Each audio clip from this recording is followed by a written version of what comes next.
Okay, let's get straight into this one.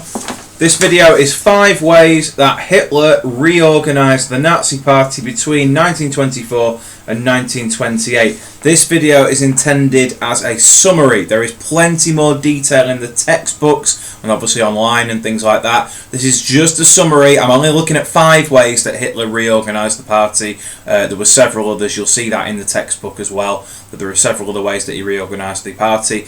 As I say, this is just a summary video to go through 5 that I have picked out that are relevant to Year 10, what you guys are doing at the moment, and obviously Year 11 for your revision. So I'll get straight into it. First of all, I'm going to be talking about the organisation or administration of the party. So the party, Hitler reorganised the party into 34, got a card for this, 34 regions, or Gauers to use the German word, so 34 regions. The idea was that this would make the party much more efficient.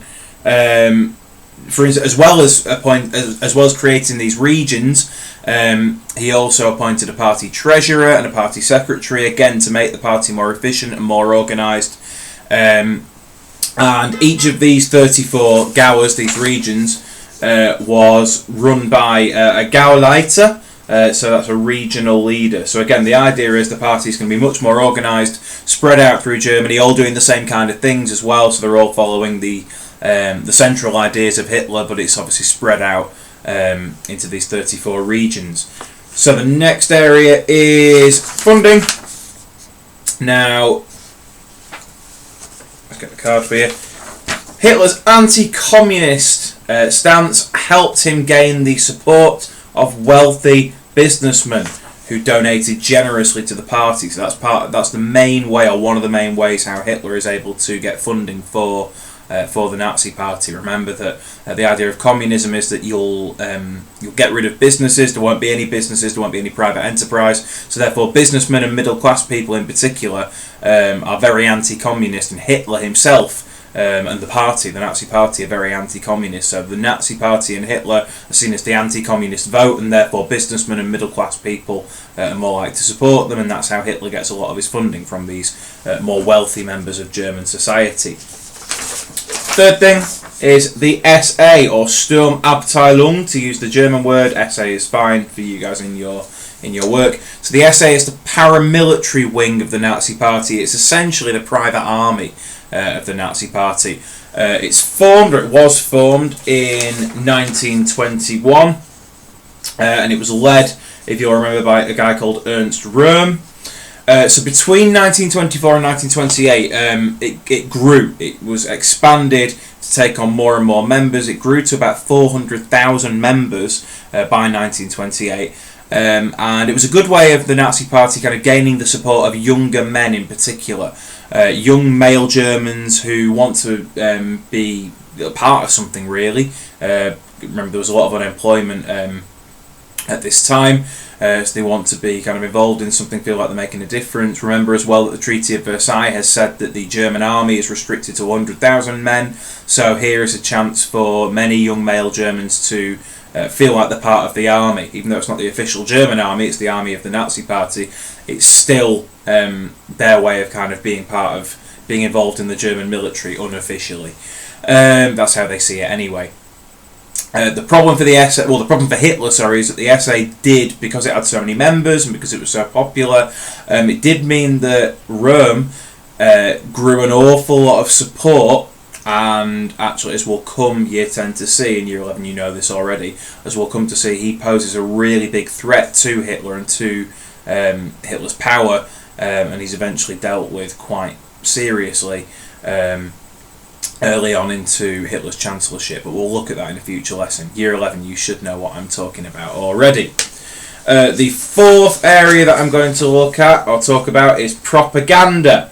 Now, propaganda, remember, is stuff that is created to change your mind about something, make you think or believe a certain thing.